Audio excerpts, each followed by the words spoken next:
Welcome back to Shifted. And I know what you're thinking, but no, that's not the Mopar muscle truck. That's the brown pickup. I've had that for a long time. I kind of mothballed it because of the smog laws in California. I just couldn't stand taking it over there every 2 years. So that looks like it's changing. I've got a hot small block, a 518 transmission. I'm gonna put the two together and we're gonna show you all of the little details involved in making that swap.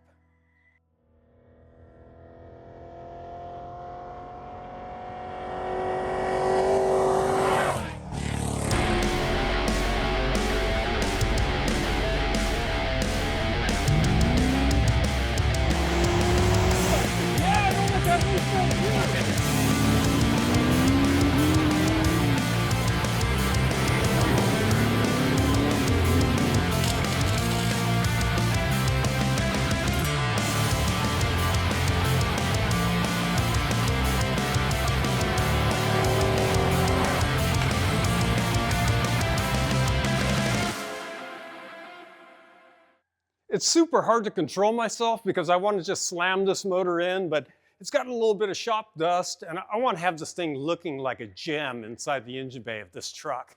I'll vacuum it, give it a little shoe shine boy with the rags, and it'll look pretty sharp.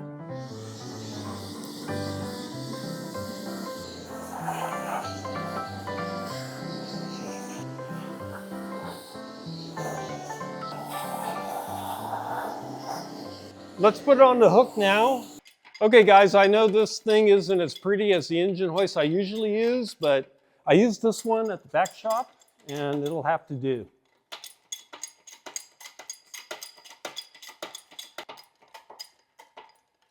Oh wow, is that boom all the way extended? It looks like it is. That's as far out as it goes.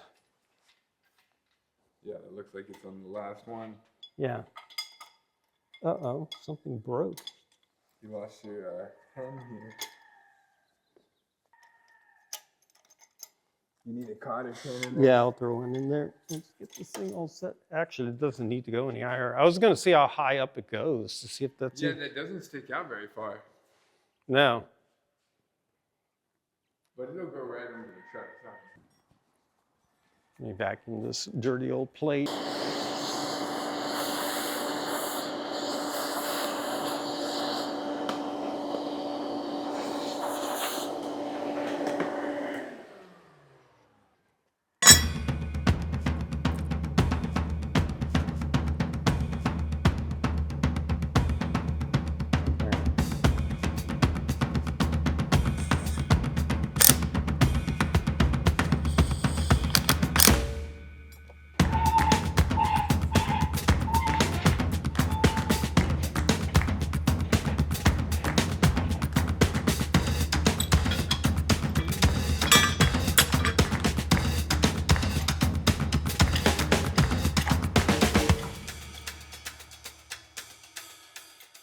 So I've had this motor for a really, really long time. It used to be a dyno motor for Mopar Muscle magazine back in the day when I was a journalist. And basically it's pretty basic. It has a stock cast iron crank, stock rods. It's got Speed Pro Hyper Eutectic 1/16 CP pistons. They're zero decked. Compression ratios about, that's more than 10.5 to 1. And cylinder heads are ported factory iron, kind of like smog heads, but they're pretty good. And what else do we have? We have a Performer intake manifold, and that Performer intake manifold's also ported and port matched.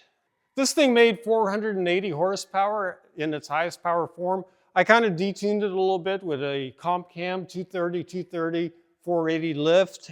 So basically that's it. It's a pretty simple combo, but it's good. There, and then lift it higher, and I get the cobwebs off it.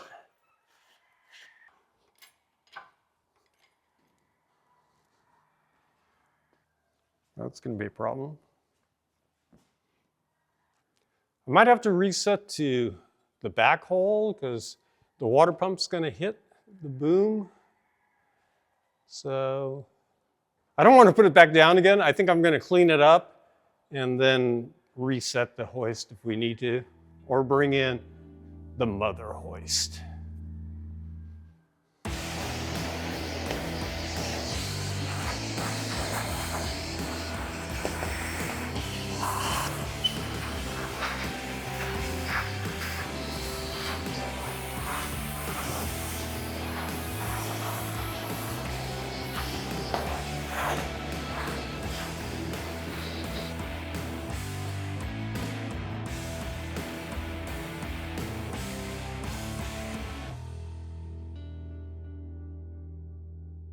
This is going to be the first piece of tech on this install, and it has to do with this transmission. This is a 518. It's a hydraulic transmission. It's not a fully electronic one like the later ones.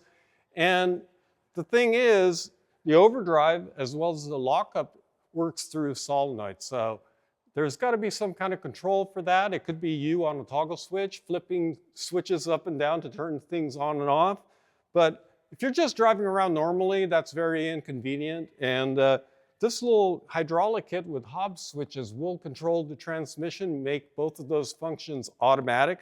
Unfortunately, I can't find the company online that I originally bought this from, but there's other companies that still sell this exact same setup. So how it really works is this taps into transmission pressure. I think this is governor pressure, but whatever this port right here is.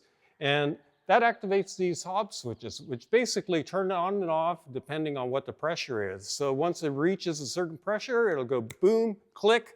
You get power to the solenoid that'll activate the torque converter or the overdrive. There are two different settings because you want the overdrive to turn on first and then lock up a little bit later. So that's the setup. Pretty simple, really easy to wire, and mostly analog, which I like.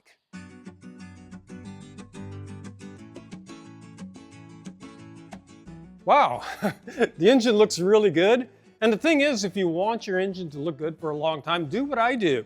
I paint this with automotive paint and a urethane clear coat.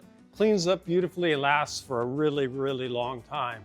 Now, to get this in, I'm putting on the motor mount brackets. And if you're swapping from a 318 to a 360, there is a difference in the left side mount here. And the only thing is the 360 bracket's narrower, but if you have a 318 bracket, you could just put a spacer on the back bolt, done. The bracket goes on the engine, the insulator actually bolts on the frame, on the cross member, and well, not really too far from lowering this thing in.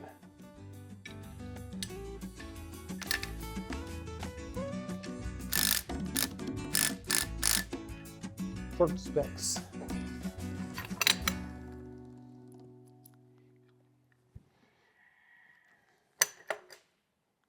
These bolts really are pretty clean.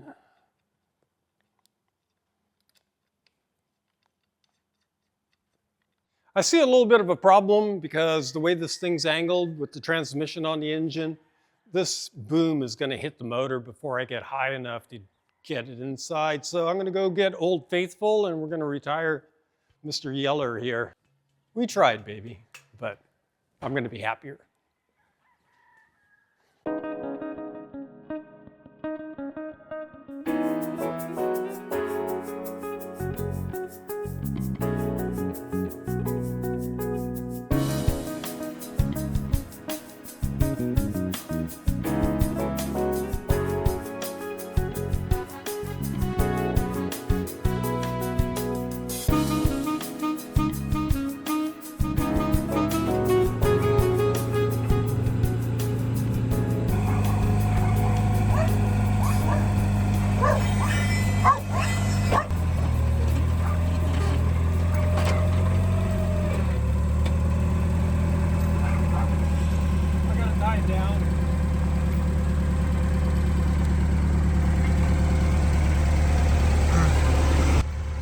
Should have done this a long time ago.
You're good. Back up the hose. Maybe.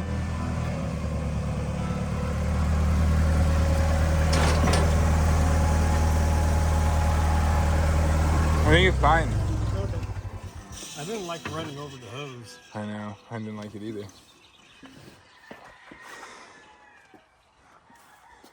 Okay, that could have been a whole lot worse. If I didn't have a forklift.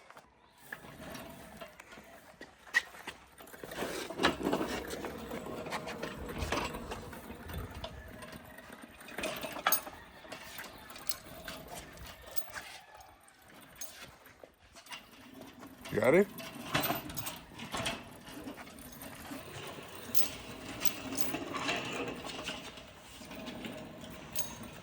I think this is going to be a lot better.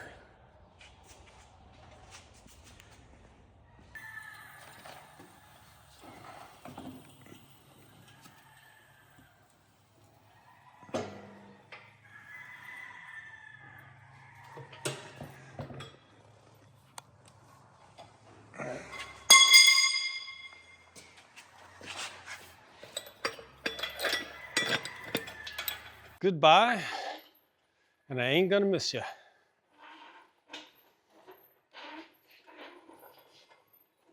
We're not like purposely trying to disparage a modern engine hoist, but I made this.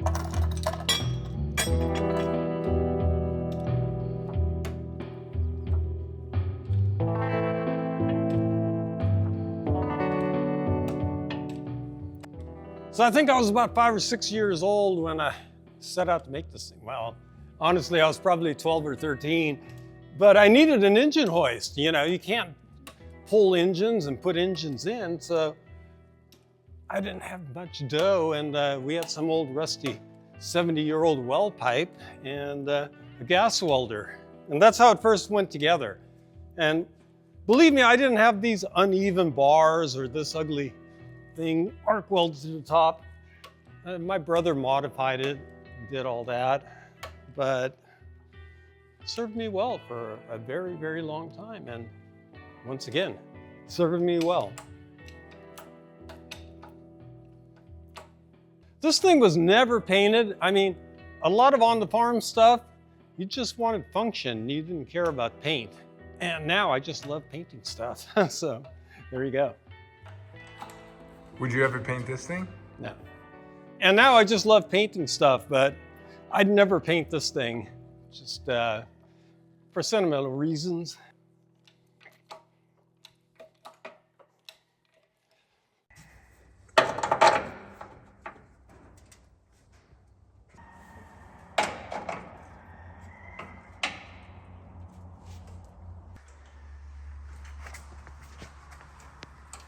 I have to do it blindfold because it's raining dirt on me.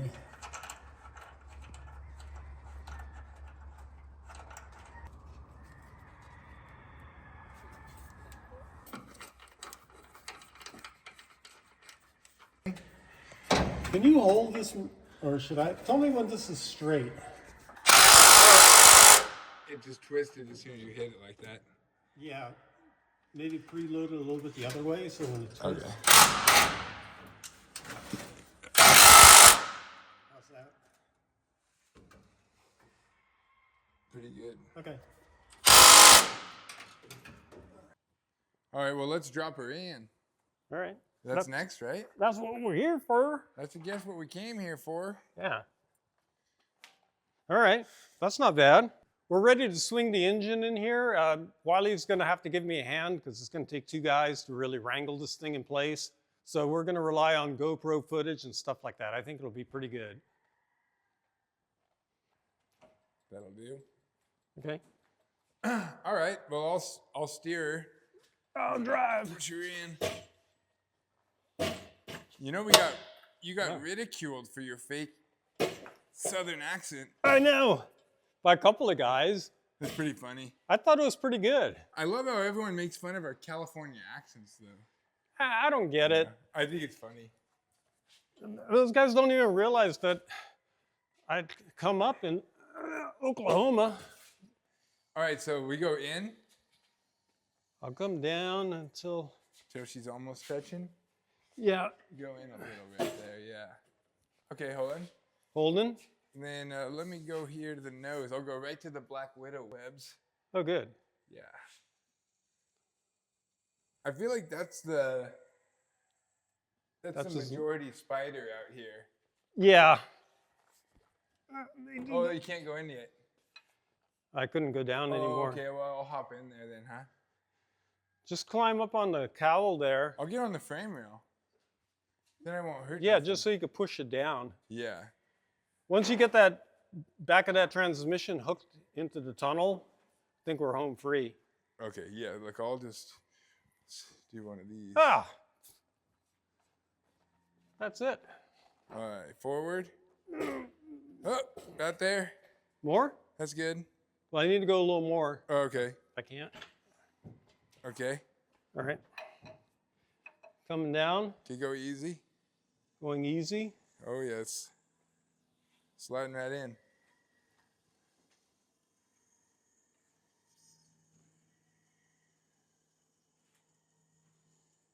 Now, I don't know if this is the recommended way to do this, Oh, yeah. but we recommend it every time. I got to go back a little bit. I'm going to hop out for 1 sec. Okay. I think that's good enough. And I can now guide, sorry. I can guide the back. Because we're in. Oh, yeah. I can just lift up here. Yeah. I think I got to angle a little more passenger. Right there. Angle what? Oh, I just angled it a little passenger. Here, let's slide this way. Yeah, like that a bit. Is that what you mean?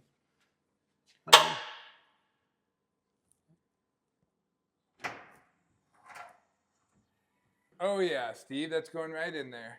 Yeah, that's pretty good. That's actually...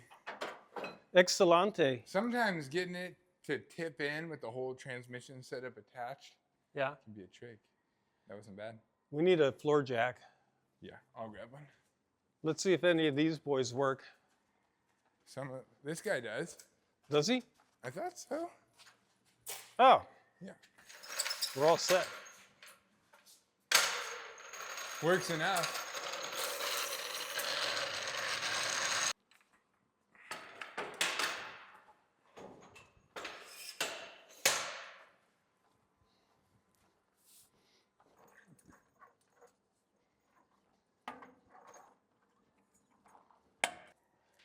Let's see how far back it's got to go before that.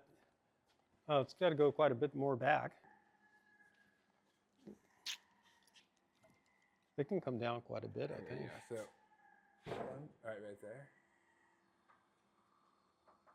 Okay, now it should be on the jack. It's coming close to the cross member. The jack on the transmission has got to be picked up so it kind of pivots like that. That might be all it's gonna get.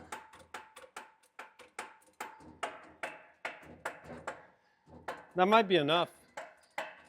I think it's Hold on, bro. Let's just try pushing this engine back towards the firewall. Now I think we can lower it. We lower it a bunch. It's practically going to be there. So I think I just need to push the transmission back now the other way. Yeah.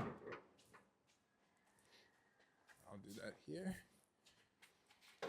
Good man. Oh, Like that? that's right on the money. Okay, sweet. Oh, nice. It's in. Ah, dropped right in. Okay, it's in. So all we have to do is jack up the tail housing of the transmission a little bit to level it and then put the tranny cross member in. Wow, that was pretty easy.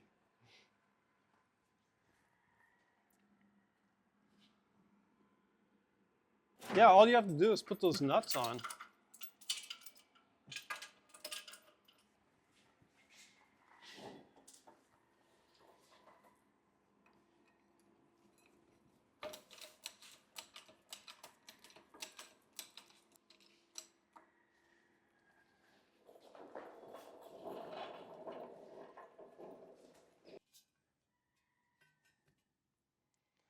To get the 518 transmission bolted in the truck, you can't use the stock crossmember. I can't remember all the details on why, but I made this, which is just a really simple piece of tubing with a bunch of holes in it. It's 4x1, I think, or maybe 3.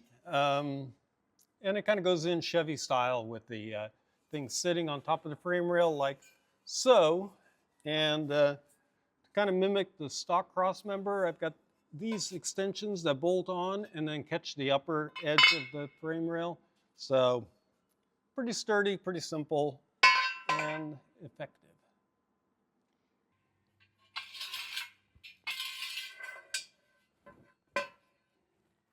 Okay.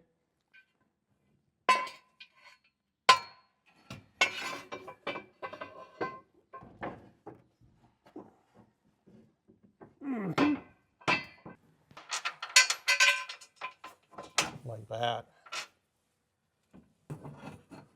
I'm sorry. Okay. There you go.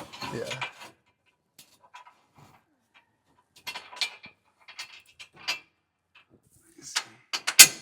Okay.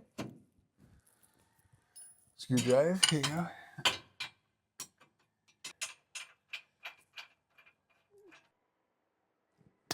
The day I was waiting for, the 360 and the overdrive transmission installed in this D100. And I've had this thing sitting for a while, like the parts ready to go, but I didn't want to do the heavy lifting by myself. So I had Wiley here and we've got it done. From here, it's just going to be hooking up the details, the accessories and stuff like that. But I've got my own way of wanting to do that. I want to do a really nice job, make it super reliable, use all the correct fasteners, maybe even, clean stuff up. I don't want anything dirty going. Look at the motor. It's like a jewel. So let me tell you the story behind this truck. I got this thing in the mid-90s. I just had a real hankering for a tin grill Dodge, and I wanted the 77 or 78 because that is my very favorite grill. Now you got to put yourself in a time machine because back then, any car newer than 66 had to be smogged. And I hated going to the smog inspection on any vehicle. But I had to have this body style, and all of them were post 66. Well, I started looking around in the classifieds and I found this. It was $500. That was in my price range. And so I drove over to San Fernando Valley. I was living in Pasadena at the time, laid down the cash. And actually I was gonna leave for some reason, and the guy's wife came out and said, take it for $500. I think he was asking $8, and that was a little too rich for my blood. So I paid the man up. I got it running there in his driveway because it hadn't run in a few years. And I was backing out of his driveway. You won't believe this. I got to the end and I turned the wheel like this, and the thing wasn't turning. It turned out that the frame was actually broken in half right behind the steering box. So when you turned the wheel, the frame just went woo, woo, woo. And I couldn't steer this thing. And I'm like, oh, holy cow, what do I do now? But anyways, what would anyone do? I drove it anyway. I drove it all the way to my house, and then I drove it all the way here to the farm with almost no steering at all. But I was a little more reckless. I probably wouldn't do that today, true confession. Anyway, my brother welded in a plate right here, boxed the frame, welded up the crack, and it's been good ever since. But they changed the smog laws. They started a rolling exemption, 66, 67, 68, 69. And I was like, oh man, only a little bit longer, and this is gonna hit the 25 years. And then boom, they stopped it right there at 1975. So I was like, oh man, this thing will never be exempt. And what really happened was I just thought, well, I mean, I'm just gonna have to deal with it, but it got really tiresome going in and getting the thing, like to pass smog every 2 years, which I did. I had like a little kit because I can go into a lot of crazy details of what I had to change on it to make it pass smog. And I ended up just deciding I'm gonna buy another truck. So I did. I got another truck, parked this thing, used it rarely, mostly unregistered at the time. And about 3 years ago, it was still drivable. I decided to do this engine swap. So we pulled the motor out and the original 3-speed automatic transmission, and I built this engine. And I had that overdrive 518, put the two together and set them down right here, right in front of the truck. And I think it's been over a year that I've had that ready to install, but I just needed a hand to get it in, and it is in. So I'm super stoked. Just got to put the details together from here, and I'll have my good old 77 Dodge back on the road as a work truck.